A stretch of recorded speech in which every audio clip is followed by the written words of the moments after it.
सुन रिया, आज मैंने एक इतनी कमाल की कहानी सुनी ना, मतलब सुन के मजा आ जाएगा।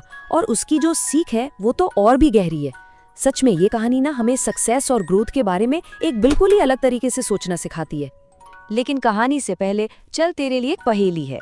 थोड़ी अजीब है, पर आज की पूरी कहानी इसी पर टिकी है, तो जरा ध्यान से सोचना। आचार्य, सोच, तेरे सामने जमीन पर एक लाइन खींची हुई है, ठीक है।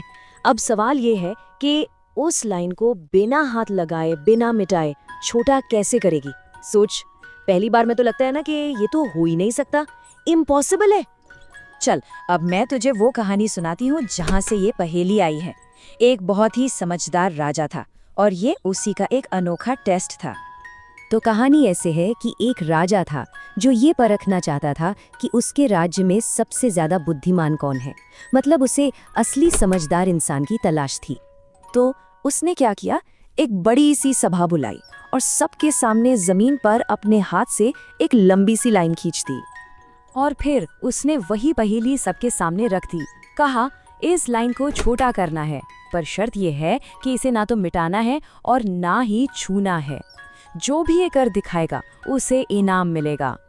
वहां पर जितने भी मंत्री थे, सैनिक थे और जो बड़े बड़े ज्ञानी लोग थे ना, सब हैरान।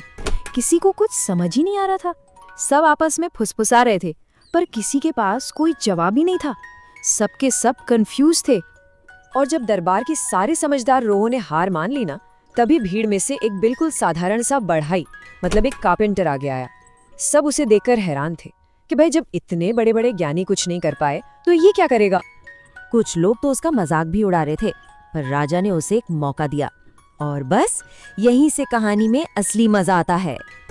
वो बढ़ई एकदम शांति से उस लाइन के पास गया और बिना कुछ बोले जमीन पर नीचे झुका। और पता है उसने क्या किया? उसने उस पहली लाइन के ठीक नीचे एक और लाइन खींच दी जो उससे भी ज्यादा लंबी थी। और बस हो गया काम। पहली वाली लाइन को तो छुआ भी नहीं, पर वो अपने आप छोटी लगने लगी। कितना सिंपल था, पर कितना कमाल का आइडिया है ना। लेकिन ये कहानी सिर्फ एक स्मार्ट जवाब के बारे में नहीं है। इसका असली मतलब तो उस बात में छुपा है जो राजा ने इसके बाद कही। वही इस कहानी का सबसे जरूरी हिस्सा है।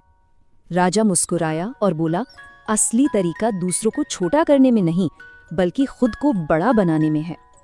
इसका मतलब कितना गहरा है सोच।